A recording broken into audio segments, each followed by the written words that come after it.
I cannot get rid of my trauma from the past.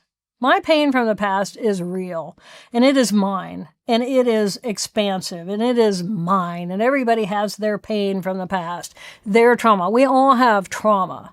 So what do I do with that trauma? Do I let that trauma just fester in that character 2 part of my brain? And then I just look at everyone else who's not like me now and say, well, you didn't have any trauma.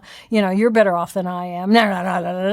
I start making a negative, hostile judgment about, well, this is my trauma and I want to protect it. The purpose of trauma is to say to you, you're a biological creature. You're in the present moment. You're a real human being. You have a life. My life, part of my life is my trauma. And I will bounce from trauma to trauma to trauma to trauma. And if I look at the trauma and say, this is a horrible thing, well, maybe it was a horrible thing. And maybe that was 30 years ago and that was a horrible thing. And the more you think about it and you root into it, and the more often we run a circuit, the more that circuit stronger that gets and begins to run on automatic. And so now I'm always worrying about, oh my God, am I going to have more trauma? And I put all my energy into that trauma. And it's just the same as if I'm just a workaholic and doing nothing but character 1.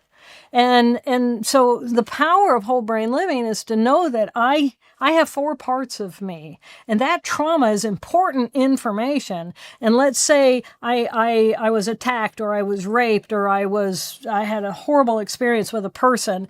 And now in the future, whenever I see a person that looks remotely like that, I knee jerk away from that because I perceive myself from my trauma that's not safe.